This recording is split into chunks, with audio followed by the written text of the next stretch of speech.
Існує проблема, через яку близько 30% пар починають спати в різних спальнях. А цей партнер, якого залишили самого в спальні, в нього може навіть зупинитись дихання. І ти здивуєшся, чому?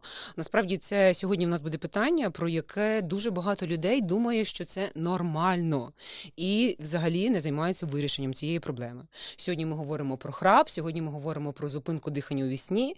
І в нас гість, експерт, той, кого ми чекали довше, ніж першого заступника міністра охорони здоров'я. Той, кого ми запрошували рік, він прийшов. Це Дмитро Зінь, лікар-лор-хірург, медичний директор клініки лор-хірургії Ріно. Дмитро, ми вас вітаємо. Вітаю вас. Ніка, оплески! Ми це поріжемо. А чого? Починай. Я так не вмію. Добре. Значить так, ми почнемо з бліцу. Чекай. Перед тим, як почати бліц, хочу сказати, що «Здоров'я Лайф» – це освітній проєкт громадської організації «Медичні ініціативи». Підпишіться, будь ласка, на наш канал, напишіть обов'язково коментар. Це поможе якомога більшій кількості людей побачити це відео. А ми поїхали говорити про храп.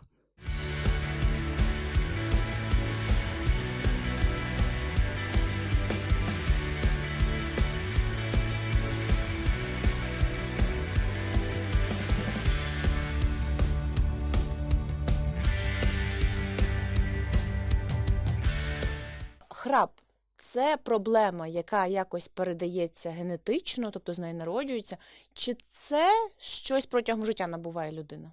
50/50. Тобто, якщо мама хропіла, тато хропів, дідусь хропів і бабуся хропіла, то з більшою долею ймовірності і ти будеш хропіти. Чи можеш ти не хропіти, коли хропіла мама, тато, дідусь і бабуся? Так, можеш. Точно так само, якщо храпу не було ні в кого, але є певні якісь анатомічні особливості чи певні проблеми з тим же способом життя, чи місцем, де ти живеш, то храп може бути. Храп і не тільки, і ускладнення, які виникають на фоні храпу. Наступне питання в бліці, воно таке дуже популярне. Який краще сон, на спині чи на боці? Щоб не хропіти, так? Для храпу, а точніше, щоб його не було, краще спати на боку. Для спини, напевно, краще спати на спині. Наступне питання. Існує таке поняття, що, в принципі, храп – це щось таке більше характерне для чоловіків. Для жінок дуже рідко, це так? Ні, неправда. Храплять всі. Діти, старі, жінки, чоловіки, всі Тобто храплять. гендеру немає? І віку Абсолютно. також? Навіть тварини храплять. Ага, до речі, так. Коли собака так хропіла, що мені треба було вставати в іншу кімнату і його будити, щоб він не хропів. Це щось там особливості їх анатомії. Таке ще питання популярне, чи існують справді такі робочі гаджети, які допомагають позбутися храпу чи ще щось інше? Так, звісно, існують. Так, а от ще, так, не знаю, кажуть, чи є така думка, що оці п'яні люди дуже голосно хроплять. Тобто алкоголь якось цей храп посилює. Так, це правда. Навіть якщо ти не храпиш, під дією алкоголю храп може з'являтися. І якщо у тебе виражений храп, то під дією алкоголю, міцного алкоголю, він буде гірший. Давай далі. І останнє питання з бліцу, чи можна померти від храпу? Можна. Ми переходимо до основної структури, і, напевне, перше питання буде логічно задати. Ви людина, професіонал, який займається храпом, досліджує його, допомагає людям позбутися його. Давайте коротко розкажемо все ж таки про феномен храпу, чому він виникає, хто найбільшій групі ризику, трошечки більш так доступно, щоб наші глядачі це зрозуміли. Чому ми хропимо? Взагалі, треба почати з того, що храп – це звук.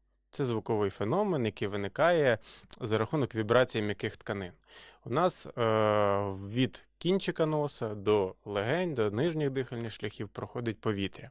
Якщо все добре, якщо дихальні шляхи широкі, немає ніяких порушень анатомії, немає особливостей м'язової якоїсь дисфункції, м'яке піднебіння, глотка, гортань, все працює окей, то й повітря проходить нормально.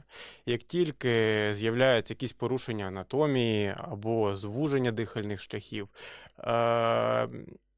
виникає вібрація м'яких тканин. Тобто найчастіше храп виникає на рівні між носом і горлом, на рівні глотки. Тобто вібрація м'якого піднебіння об задню стінку глотки, оці вібраційні коливання – це і є звуковий феномен храпу. Окей, тоді, напевне, ми розуміємо, що дуже часто пацієнт, який має храп, в нього може розвинутись короткочасна зупинка дихання у вісні, яку ми, медики, називаємо апноє, синдром короткочасного апної у вісні. Як швидко розвивається, от з ваших пацієнтів, яких ви досліджуєте, як швидко, в якомусь віці, наприклад, якщо ми візьмемо не дитячий храп, про нього ми поговоримо, а про храп, який почався десь в людини в 40 років. Як швидко може розвинутись оцей синдром зупинки дихання у вісні? Ну, рідко приходять пацієнти з зупинкою дихання у вісні. Найчастіше, от така картина класична пацієнта, який до нас приходить, це чоловік найчастіше, якого привела дружина. Ось, коли ти задаєш йому питання, він говорить, я сама все розкажу. Значить, він заважає мені спати. І давайте так, до синдрому обструктивного апної сну треба дожити, треба його так, щоб він визрів. Для початку виникає храп, і це перший дзвіночок синдрому обструктивного апної сну. Синдром обструктивного апної, для початку треба сказати, що це. Якщо, от ми говорили, що таке храп, це звуження дихальних шляхів. Якщо вони звужуються настільки, що вони спадаються, і ми не можемо вдихнути, тобто у нас мозок дає команду діафрагмі і дихальним м'язам зробити вдох. Глотка – це трубка, яка м'яка з 4 сторін. І якщо вона спалась настільки, що діафрагма не може протиснути повітря, це і є синдром обструктивного апної сну. Це не катастрофа, є легкий, середній, важкий ступінь, але це вже те, що впливає на твоє здоров'я. Якщо храп більше впливає на навколишніх, і це такий перший дзвіночок до проблем зі здоров'ям, то синдром апної сну – це те, що вбиває, те, от, що ми говорили в бік, це те, що приводить до серйозних проблем зі здоров'ям. Але ви тут, Лора, ви тут же так, все розумієте, я не дуже розумію. Тобто це завжди храп – це процес певний. Тобто це не так, що людина почала хропіти і там воно якось розвивається далі. Всі хроплять, всі 1 чи 2 рази на фоні запалення в горлі. Тобто за рахунок звуження дихальних шляхів вібрують м'які тканини і утворюється такий звук храпу. Тобто є такий цей процес якийсь гострий і хронічний? Не зовсім. Храп є у людей, які схильні до нього на постійній основі. І він може бути гучний, може заважати. І якщо, от візьмемо мізинець, будемо цілу ніч довбати мізинцем по столу, що з ним станеться? Він збільшиться в розмірах. Точно те ж саме і в горлі. Якщо м'яке піднебіння цілу ніч вібрує і б'ється об задню стінку глотки, це приводить до певних незворотніх змін. Тобто воно провисає, відбувається птоз, ригідність м'язів глотки. За рахунок цього збільшується язичок м'якого піднебіння, наприклад. Це існує більше 20 причин храпу, це одна. І на фоні ось цього збільшення язичка храп посилюється. Якщо ще якісь додаткові є фактори ризику, звужуються дихальні шляхи, спадаються, і ми отримуємо апною, тобто зупинку дихання. Варто розуміти, що зупинка дихання у вісні на 1, 2, 3 секунди. Не треба з секундоміром сидіти там біля партнера і вимірювати, скільки ж він зупиняється, чи є в нього апноя. Зупинка дихання може ставатися. І норма це до 10 секунд. От все, що більше 10 секунд за 1 хвилину, це є зупинка дихання. Якщо ми вже пізніше перейдемо до діагностики, напевно, розповімо, як це діагностується. Чим більше тих зупинок, чим більше епізодів саме відсутності, тобто присутності дихальних позивів, але відсутності дихання вночі, це те, що впливає на здоров'я, це те, що потрібно лікувати. У мене багато таких битових питань. Я от ж не лор, я простий споживач. Оскільки я пам'ятаю, там десь бабуся хропіла, там якийсь дядько, десь, коротше, тато мій це храп, це якась така, норма завжди була. Чи хтось там навіть жартував, моя бабуся хропе так, що там хата там трясеться. І я не пам'ятаю. І люди з цього сміялися. І це було таке нормальне, як я не знаю, якщо, щось нормальне, звичне, якась людина є особливість. Ніхто з тим нічого не робив. Ніхто не могли там, якщо там посилювався дійсно якийсь храп при якомусь запаленні, щось там люди знали, треба наче горло пополоскати. Але чому, це так колись ще тепер, чому до цього не ставилось до якоїсь такої проблеми, яку можна вирішувати, чи вона не вирішувалась? Чому, коли всі хроплять, не хроплять? Взагалі, методики якісної діагностики храпу там ще 10 років тому були зовсім іншими. І методики і оперативних втручань, і операцій, і якихось маніпуляцій, які призводили до полегшення, вони були досить радикальні, вони приводили до серйозних ускладнень. Одна з найпопулярніших операцій, яка проводилась, це увулопластика. Просто зрізали язичок м'якого піднебіння. Ой, вибачте, а яка його функція? Функція проста. Всі У нас знають, що є висичиш, для чого м'яке воно? піднебіння і язичок. І для Так. того, коли ми ковтаємо рідку їжу, для того, щоб м'яке піднебіння закривалося і супчик не потрапляв у ніс, а йшов куди треба, у нас існує м'яке піднебіння і язичок. І якщо причина храпу саме в м'якому піднебінні, і прибрати забагато м'яких тканин, язичок м'якого піднебіння, фрагменти м'якого піднебіння при уволопалатинопластиці, це приводить до потрапляння їжі у ніс. І тобто з цим дуже складно боротися. Тому взагалі, як лор-лікарі прийшли до якоїсь діагностики такої більш уже сучасної. Я особисто на своєму прикладі. Приходять пацієнти дуже часто до нас. Лікарю, я храплю, відрізали язичок, нічого не допомогло. Що робити далі? Вирівняли носову переділку, уже ніс дихає, уже язичка немає, а я як хропів, так і хроплю. Література світова і золотий стандарт діагностики, скринінг таких пацієнтів – це полісомнографія або кардіореспіраторний моніторинг. Друзі, підписуйтесь, будь ласка, на наш канал. Ще важливо, щоб ви поставили відміточку дзвіночок, щоб не просто вам нагадувало кожен раз, щоб вийшло нове відео, а це дуже важливо для алгоритмів. Тоді YouTube думає, що це наше збіговисько комусь цікаво і продовжує просувати це відео. Напишіть коментар, чи ви хропите, чи ви колись хропіли. Я себе ловила на цьому, що коли йде мова про храп, я з такою горі кажу, а я не хроплю. Ну я дійсно не хроплю, але раз я про це чоловіки, говорю... які породять дружини, вони теж таке кажуть, Ніка. Ні, ну я наче питала з чоловіка, наче не жалійся. Але суть в чому, що я прямо це говорю з полегшенням, з якоюсь радістю, бо, мабуть, якби я хропіла, я б відчувала конкретний дискомфорт. Не суто фізіологічно, тому що у мене був період в житті, коли дуже часто їздила потягом. І оце буває момент, окремий момент, коли через 4 купе десь там хропить якийсь дядько, і всі не сплять, а в нього закрите купе. А коли ти такі сідаєш, отакі всі жіночки, лягають спати, ти такий, і тут одна з тих жіночок починає хропіти так, що ми по черзі всю ніч будемо, і вона така вибачається дуже. І я завжди думала, боже, яка це проблема, ну ти ж знаєш, що ти хропиш, ти не можеш десь в літаку, в поїзді заснути.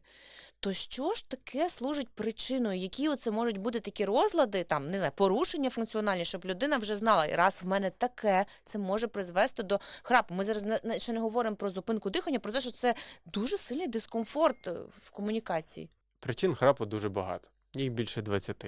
Від кінчика носа до гортані може бути причина храпу. Але найчастіше це мультифакторне захворювання, коли дуже багато факторів приводить до одного і того ж самого. Пам'ятаємо, храп – це не захворювання, це симптом якогось захворювання. І якщо ми почнемо з кінчика носа і з носа, то банальне викривлення носової переділки може порушувати носове дихання. Коли ми погано дихаємо носом, що ми робимо? Ми відкриваємо рот. Коли у нас відкритий рот і ми дихаємо ротом, то, по-перше, потік повітря, який проходить, він уже не фізіологічний, неправильний. По-друге, надмірна сухість повітря, тобто в нас є функція носа – зволожувати, зігрівати повітря, очищати від пилу і інших там маленьких дрібних часточок. Якщо у нас, власне, ця функція втрачена за рахунок порушення носового дихання, травма постійна м'якого піднебіння і постійна сухість приводить до запалення м'якого піднебіння і як наслідок ось цієї посилення вібрації м'яких тканин. Ідемо далі.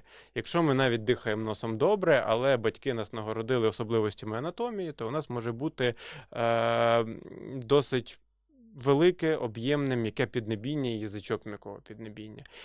При особливостях анатомії він просто може бути за рахунок розмірів глотки, за рахунок розмірів саме ротової порожнини, таким, що приводить до вібрацій. І нічого з тим не зробиш, окрім як там хірургічного втручання. Йдемо далі. У нас спускаємося нижче, у нас є язик.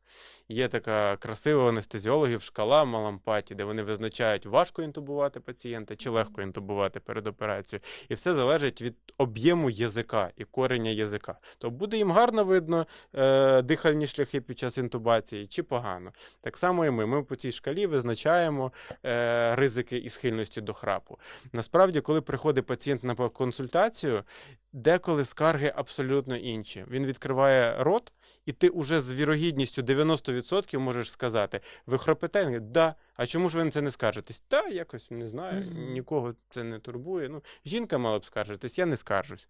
Ось, тобто корінь язика і от експеримент. Спробуйте язик притиснути до задньої стінки горла і вдихнути носом. Не виходить? А в людей, в яких корінь язика великий, у них не вийде вдихнути. Тобто, якщо ви притиснете корінь, ну, тоді прям треба язик відтягнути дозаду. Вони не зможуть вдихнути, бо корінь язика перекриє дихальні шляхи. І якщо великий корінь язика, то носова переділка ідеальна. Дивишся глотку, м'яке піднебіння, язичок, можна там атласи анатомії відфотографовувати. З коренем язика проблеми, будуть проблеми з храпом і запною. І це досить важкі пацієнти, бо корінь язика бо язик важко. не виріжеш. Да. Язик потрібен. Краще його залишити. Але є метод лікування, який для таких пацієнтів в світі зараз використовується. Це важкі насправді пацієнти, тобто вони задихаються вночі. Корінь язика перекриває повністю дихальні шляхи. І зараз, на жаль, в Україні він поки не сертифікований. Це імплант-стимулятор під'язикового нерва. Він імплантується в шию до під'язикового нерва, і при фіксації храпу і апної він стимулює під'язиковий нерв, електричний імпульс не приводить до пробудження, але корінь язика скорочується, і у нас дихальні шляхи відкриваються. Це така недешева історія. От з колегами з Британії спілкувався, вони активно працюють, в Штатах активно використовують Inspire, але сам імплант коштує більше 25 тисяч євро. Ось, ми зараз, до речі, спілкуємось, ведемо перемовини з представниками, щоб була можливість встановлювати Inspire в Україні. Але це непроста історія, тому що, по-перше, вартість, по-друге, не в кожній країні Європи він представлений. Британія, Німеччина, здається, все. Це зовсім скільки років, як Inspire появився, і можна людям... Буквально декілька років його використовують, але зараз... Це єдина можливість допомогти таким пацієнтам. Є пацієнти з патологією гортані, там, особливості хрящового апарату гортані, коли в нас просто вузькі дихальні шляхи за рахунок зв'язкового, за рахунок хрящів, за рахунок особливості анатомії гортані, де все окей, а через особливості якісь патології гортані, навіть новоутворення і пухлини можуть бути першим симптомом, одним з симптомів може бути храп. Тобто у нас звужуються дихальні шляхи. Чому вони звужуються? 1, 2, 3, 4, 5. Є дуже багато причин, і з кожною з них треба працювати. Коли приходить до тебе пацієнт на консультацію, і ти бачиш чітко одну причину, оце самі вдячні пацієнти. Піднебінні мигдалики, гіпертрофія 3-го ступеня. Мигдалики великі, цілуються в роті, один до одного дотикаються. Ми робимо тонзилектомію, храп, апноя проходить, всі щасливі. Але найчастіше не так. Найчастіше це пацієнти з мультифакторністю захворювання. Окремим стовпом паралельно це надмірна вага. Тобто вага напряму впливає на храп і на апноя. Всі пацани, в нас же ж підшкірна жирова клітковина розподіляється по всьому тілу рівномірно, не тільки на руках, на животі і так далі.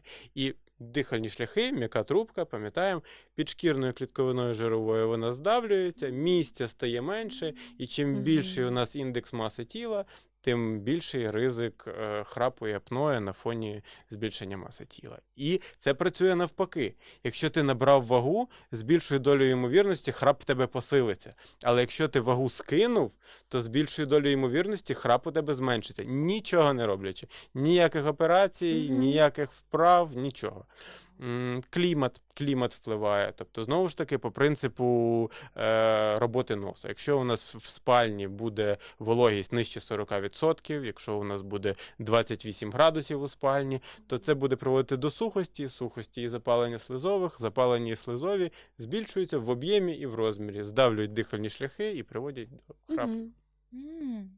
А мені стало цікаво, поки ви відповідали, от частина такої там анатомічно-фізіологічної, скажімо так, особливості? Це вона прямо з дитинства вже зрозуміла, що ця дитина, вона там хропить і буде хропіти? Чи це те, що формується з часом? Ну, по-перше, Наприклад, ніколи не хропів, там, а в 20 років почав, чи в 30? Діти теж хроплять, і хроплять вони, як правило, по іншим причинам. Хроплять вони через аденоїди, через піднебінні мигдалики, тому що аденоїди у діток перекривають дихальні шляхи. А далі працює те ж саме: відкритий рот і порушення формування прикусу, порушення формування твердого піднебіння. Тобто діти, в яких несвоєчасно видалені аденоїди, з більшою долею ймовірності будуть мати певні проблеми з прикусом, будуть мати ретрогнатію, тобто посаджено низькою дозаду нижню щелепу. Формується по-іншому зовсім м'язовий апарат цієї ділянки. І за рахунок цього щелепа йде дозаду,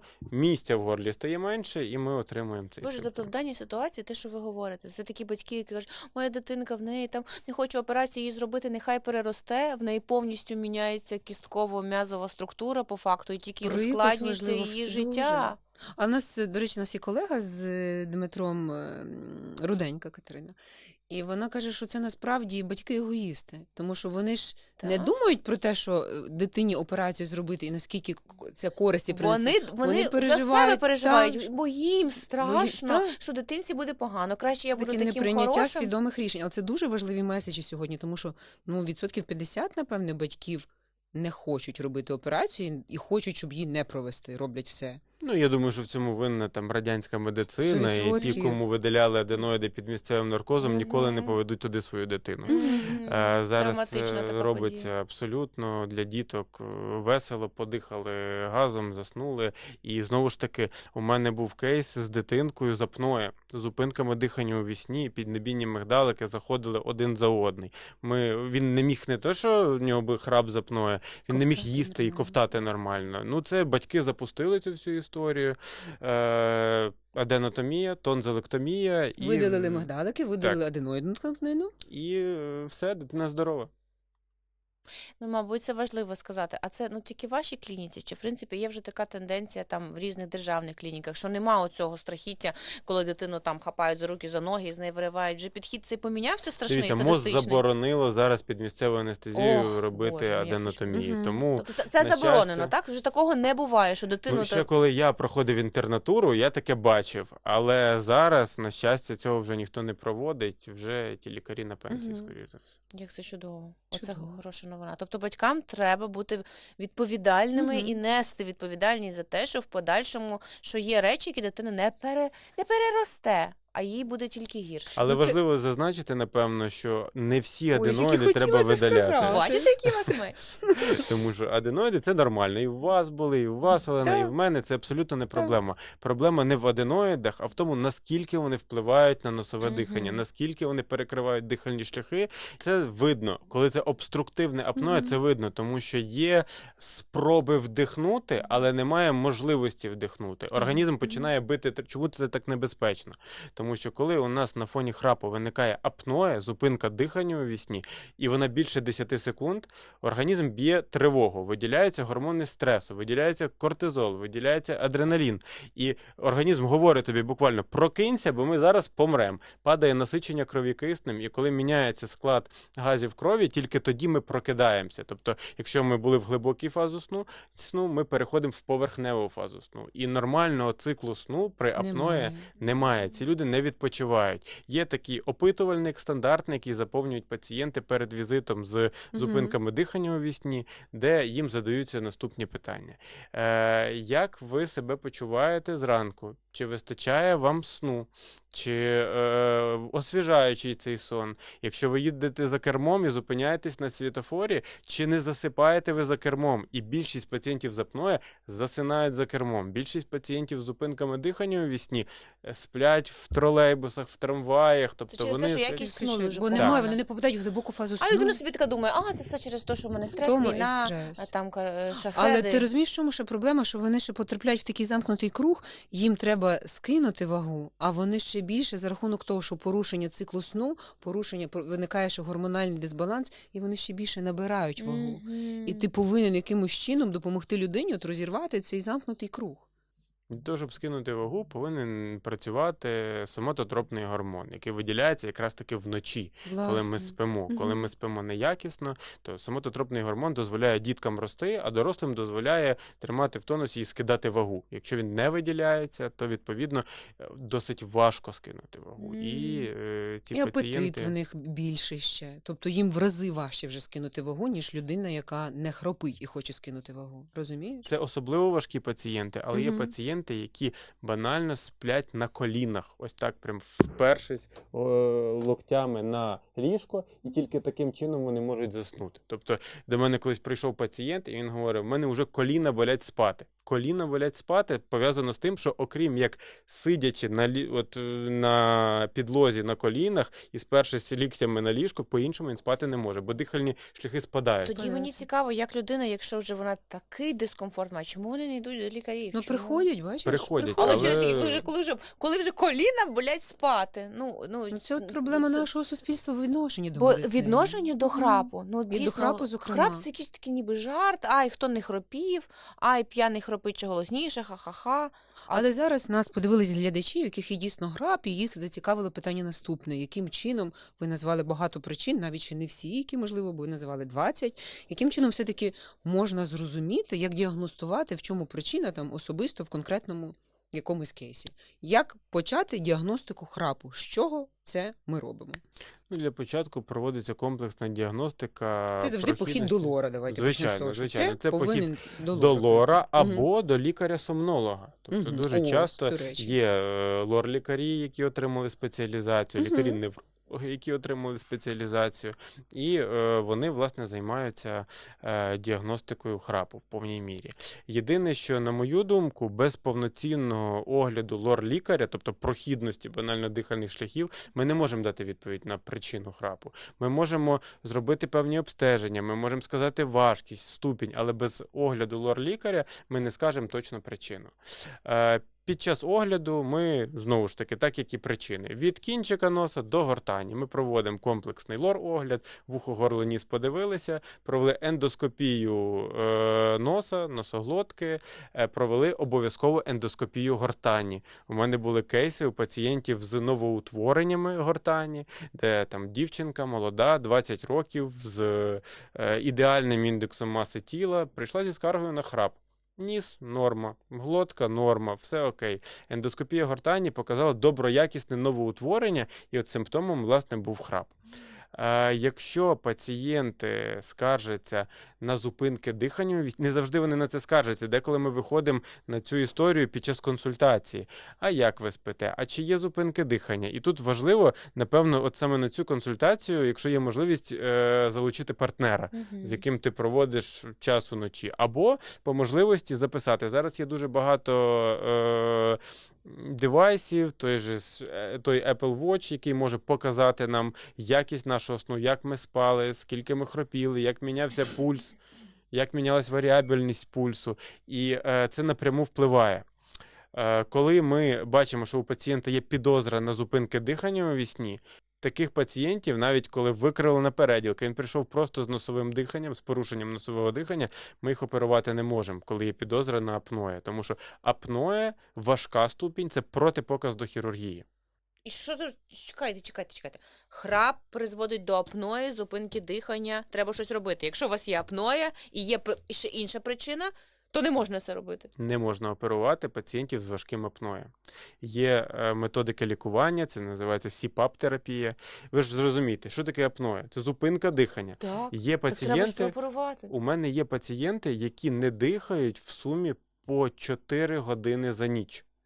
Тобто 4 години він дихає, це 4 години він не дихає. Ну, Ні, відповідно, чекайте, це по уривочкам, 20 якщо секунд зі- дихає, 10 не дихає, 20 дихає, 20 не дихає. Гіпоксії немає? Звичайно, є. Тобто це ж корелює. І ми от підходимо до діагностики. Коли пацієнт приходить до нас, і ми підозрюємо апноє, є скринінг, який доступний, ну, це недороговартісна процедура. Скринінг, називається він кардіореспіраторний моніторинг або полісомнографія. Що це таке? Це такий великий, незручний смарт-годинник, який має 2 датчика. Це пульсоксиметр, який одягається на палець, і це носова канюля, яка вимірює потоки повітря, храп храп фіксується, тобто звуковий храп, вдох-видох, і на основі цих даних ми отримуємо, саме важливе для нас, це індекс апноe, гіпопноe сну. Між храпом і апноe є ще проміжна історія – гіпопноe. Коли, в принципі, зупинки дихання немає, але дихальні позиви вже неефективні і насичення крові киснем падає. Протягом всієї ночі пацієнт спить вдома в комфортних для себе умовах з ось цим гаджетом, і на ранок ми отримуємо результат. Норма зупинок дихання, те, про що ми говорили, до 5 на годину. Якщо до 5 зупинок на годину у нас є просто храп, це неускладнений храп, ми його лікуємо в залежності від тих причин, які виявили. Легка і середня ступінь оперується. Важка ступінь, якщо більше 30 зупинок дихання за годину у вісні, якщо індекс цей більше 30, оперувати не можна. Тому що коли ми прооперуємо, будь-що, ніс, глотку, гортань, з 30 стане 70. Тому що на фоні операції відбудеться запалення, масивний набряк м'яких тканин. І ми вже приходимо до ризиків для пацієнта, до ризиків ускладнень. А ускладнення під час апноe – це інфаркт, це інсульт, і це така штука, як раптова смерть у вісні. І це не жарти, це дійсно історії такі, що на фоні того, що ми маємо хронічну гіпоксію вночі, це суттєво, кратно підвищує ризики і інфаркту, і інсульту. Ось так, Нічка. Оце тобі ха-ха-ха, хропить баба, хропить дід. Угу. А тоді, от, ну, наприклад, знаєш, таке, мені дуже важливо сказати, що я не хроплю. Я не хроплю. Це поки. Добре, проходить якийсь час, буде чоловік каже, ну ти хропеш. От що мені відразу треба робити? Або людина, яка зараз почула, недооцінювала свій храп, і така, йо-моє, от прям, що їй йти, куди, до лора, і що робити?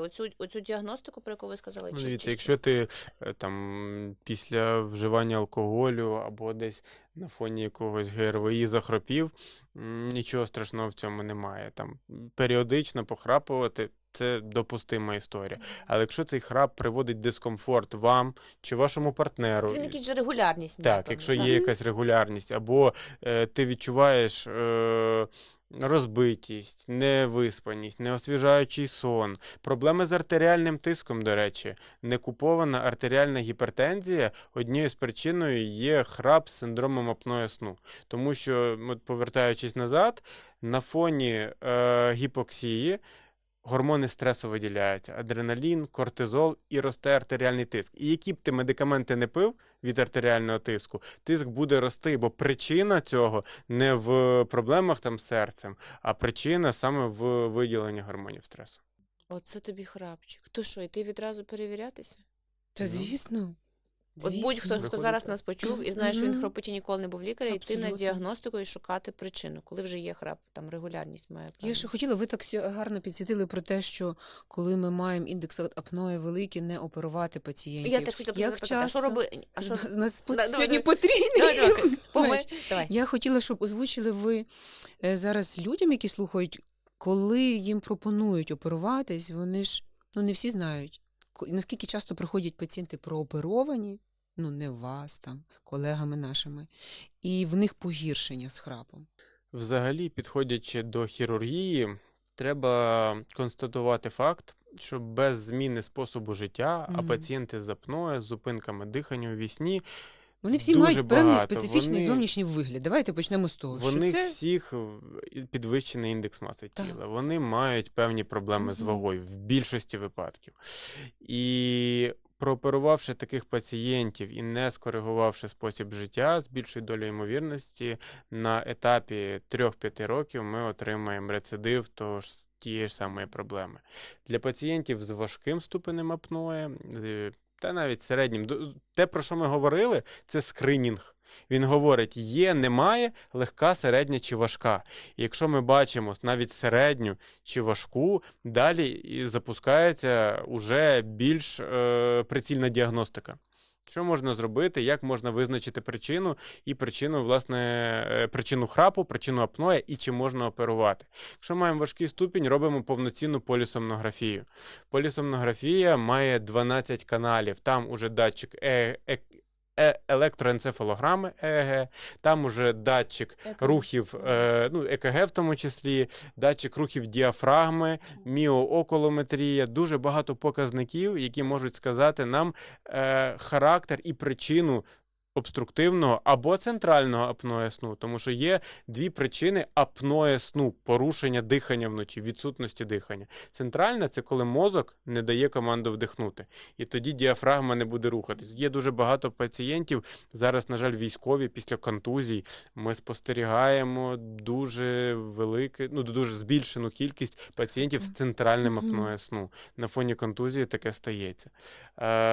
Обструктивне апноe сну завжди буде рух діафрагми, завжди буде організм давати команду, а ми не можемо вдихнути через особливості анатомії. Центральне апноe сну – це порушення саме мозкової активності. Якщо ми діагностуємо обструктивне апноe сну, є сучасна методика, це золотий стандарт у всьому світі, і у нас він уже потихеньку імплементовується перед хірургією, називається він DISE. Це абревіатура Drug-Induced Sleep Endoscopy. Ендоскопія у вісні. Ми вводимо пацієнту препарат, наркозний препарат, гіпнотик, і, грубо кажучи, так по-простому, вимикаємо пацієнта, але так, щоб провокувати храп. Коли пацієнт починає хропіти, за допомогою фіброоптичної оптики, за допомогою назоларингоскопа, від кінчика носа пацієнт хропить.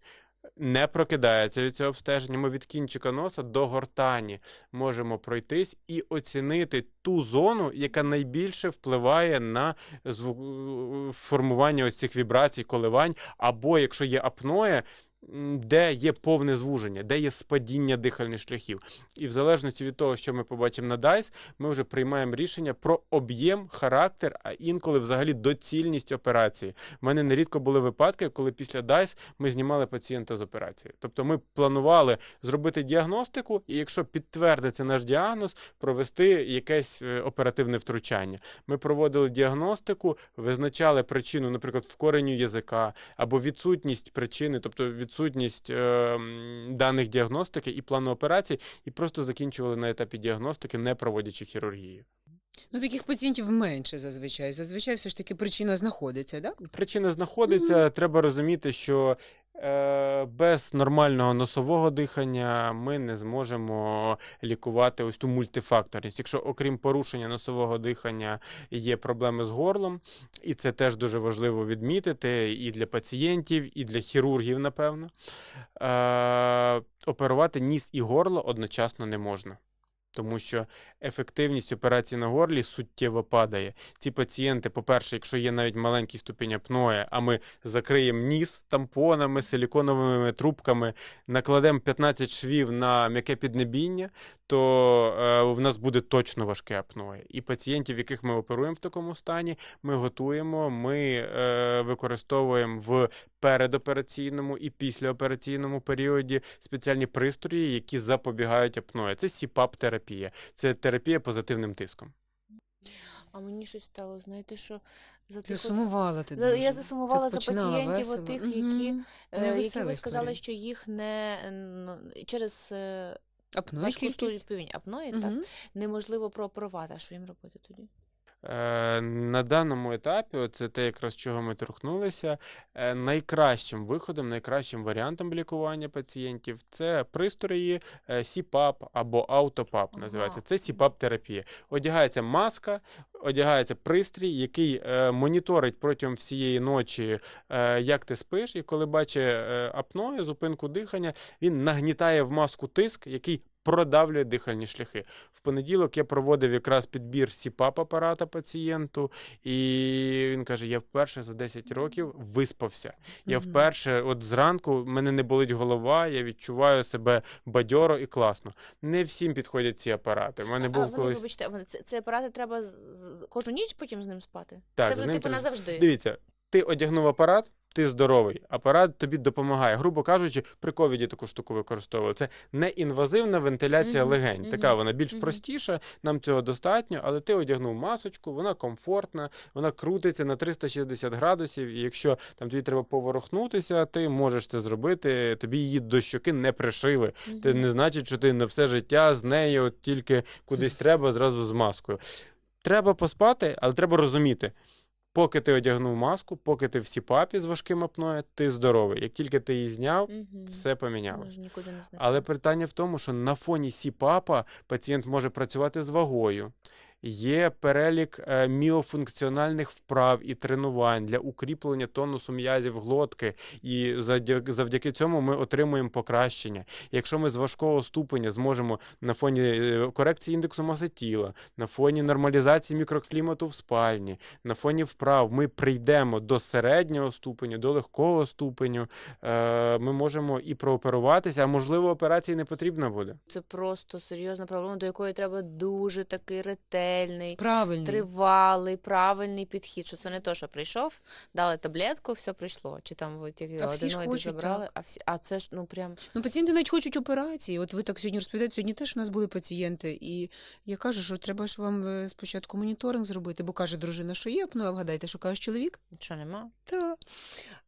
І вже пішла дивитись, коли у вас є черга, ну, коли у вас є дата, щоб його записати, а він каже, ні, не хочу, я хочу, щоб тільки операція. От люди завжди хочуть найпростіше вирішення питання, але за цим найпростішим є ж лікарі, які здадуться і скажуть, ну окей, зробимо ми операцію. А далі, от як говорить Дмитро, за тим несеться комком, ще більш серйозніші тут важливий неприємності. дуже момент, який ви сказали, що часто операція, вона не вирішує проблему раз і назавжди. І тут треба звернути увагу на підхід хірурга. Я і більшість колег, з якими я спілкуюсь, які займаються цією тематикою, оперують пацієнтів, не можуть дати гарантій. Тобто немає такого, що ти прийшов, тебе прооперували, і тобі лікар каже, після операції ти храпіти не будеш. Ми завжди під час хірургії, от того ж м'якого піднебіння, дотримуємося золотої середини між функцією і корекцією стану. Якщо ми заберемо забагато піднебіння, ми отримуємо ускладнення, ми отримуємо неспроможність м'якого піднебіння, їжа буде потрапляти в ніс. І нічого з цим зробити без радикальної, там, досить важкої операції не можна. Якщо ми зробимо операцію недостатньо, то, скоріш за все, ми просто не отримуємо результату. Хірургія і реабілітація таких хворих досить важка. У мене колись був пацієнт, який, от, говорю, опишіть, як пройшла у вас взагалі реабілітація. Він каже, таке враження, що мені хтось вистрілив от, в рот, в горло. Ось. Але більшість описує це як ангіну. От, хто хворів ангіною, плюс-мінус зрозуміє, що болить горло, болить при ковтанні, тому що це м'яз. Ти його скорочуєш, там рана, вона болить. Тому ці всі операції, які проводяться, вони повинен бути чіткий підбір пацієнтів. І от під час дайсу, під час ендоскопії у вісні ми можемо з більшою долею ймовірності, ми прям пацієнту нарізку відео показуємо. Дивіться, отут у вас вібрація, а отут уже зупинка дихання. Якщо ми ось тут зробимо там певні оперативні маніпуляції, то з більшою долею ймовірності відстань стане більша, цю історію ми зможемо побороти. І багатьом пацієнтам це приносить суттєву позитивну динаміку. Деякі пацієнти мають залишковий храп меншої інтенсивності, або, наприклад, з апноє. Немає апноє, залишився просто храп. І тоді вже підключається другий етап нехірургічного лікування, який не менш важливий. Тобто міофункціональне тренування і вправи в їх недооцінюють. Це те, що може напряму повпливати на тонус м'язів глотки, те, що може покращити стан без будь-якої хірургії.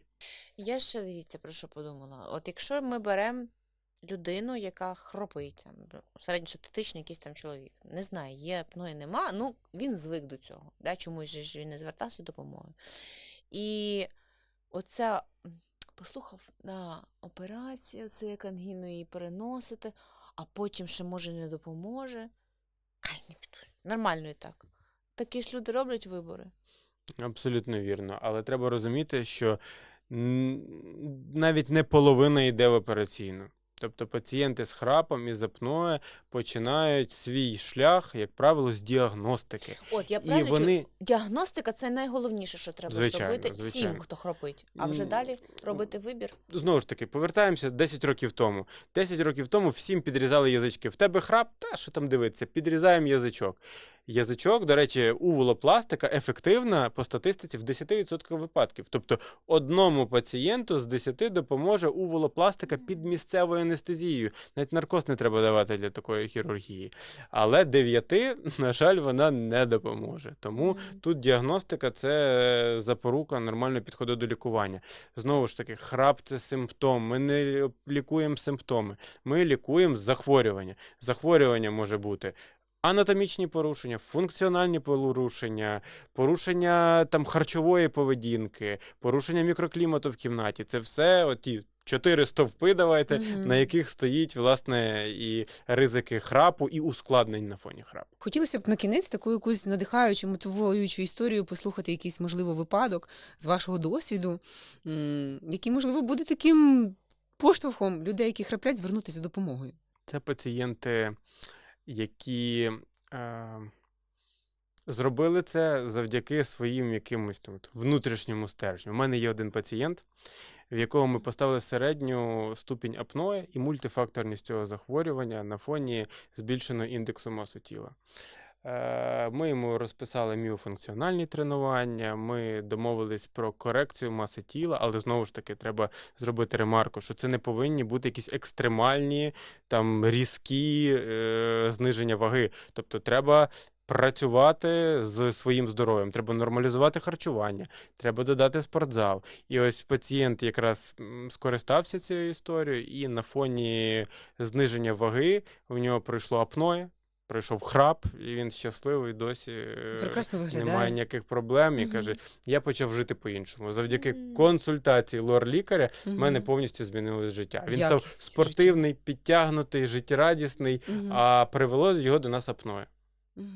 І таких кейсів маса. Це, як правило, пацієнти, ось ми їх називаємо, знаєте, вдячні пацієнти, де ти провів якусь маніпуляцію, там навіть банальну септопластику по виправленню порушення носового дихання, і пацієнту ти кажеш, я не обіцяю, що храп пройде. Ти точно будеш дихати носом, але про храп поговоримо по результату лікування. Вони приходять через 2 тижні, кажуть, лікарю, я не храплю. Все окей, все клас, від дружини привіт. Тому таких пацієнтів багато, і багатьом ми можемо допомогти, бо ми тут нагнали такого песимізму трішечки, що все погано, багато пацієнтів помре, але це не так. Якщо підходити до свого здоров'я правильно, на кожну дію є протидія. І 10 років тому СІПАП-апарати – це був просто жах. Вони просто постійно нагнітали тиск, і тебе постійно роздувало обличчя, і ти не міг в цьому спати. Сучасні апарати вмикаються тільки тоді, коли ти вже спиш, і дають тиск тільки тоді, коли в тебе апноє. Сучасні методики хірургії менш радикальні, вони спрямовані на мінімізацію ризиків ускладнення, і це допомагає пацієнтам. І ми маємо велетенську купу успішних кейсів лікування таких пацієнтів. Тому звертайтесь, і в першу чергу діагностика. Тобто треба діагностувати причину, діагностувати захворювання. І тільки тоді складати план лікування. Але це так чудово, що є такі, от того, що я почула, такий оце прорив в діагностиці, що можна настільки глобально в цю проблему в прямому сенсі поглинутися. І те, що можна підібрати, теж важливо, що ви кажете, що там приходите, чікі-пікі, я там попідрізаю вам все храп, а ви розповідаєте, що може бути причина-наслідок, як це може бути безпечно. І це такий, це вдячність сучасному світу, що можна не страждати, а можна так цивілізовано, високопрофесійно справитися з таким симптомом, як храп. Я знаю, наскільки є завантажений ваш графік, особливо цінно, що ви знайшли час. І справді, мені здається, що получився дуже інформативний епізод. Мені відомо, що окрім діагностики і лікування храпу, яким ви займаєтесь, ви ще допомагаєте нашим військовим чути. Розкажіть більше, будь ласка, про цю ініціативу вашу. Так, на базі нашої клініки, Ріноклініка, разом з фондом Півник.UA ми запустили таку благодійну ініціативу повертати слух нашим військовослужбовцям після мінно-вибухових травм. Це одна з найчастіших проблем у військовослужбовців. Від вибухів страждають барабанні перетинки. І ми відновлюємо слух пацієнтам з мінно-вибуховою травмою і посттравматичними перфораціями. Ці операції ми проводимо абсолютно безкоштовно, проводимо всю діагностику, всю реабілітацію безкоштовно, тому Не знаю, де камера, куди дивитися. Звертайтесь, наші військові, наші захисники. Будемо раді допомогти вам і повернути ваш слух. Боже, спасибі вам, що є Мгм. такі люди, як ви, що ви робите таку велику справу. І я Дякую. пишаюся, що маю до Дуже вас класно. приналежність.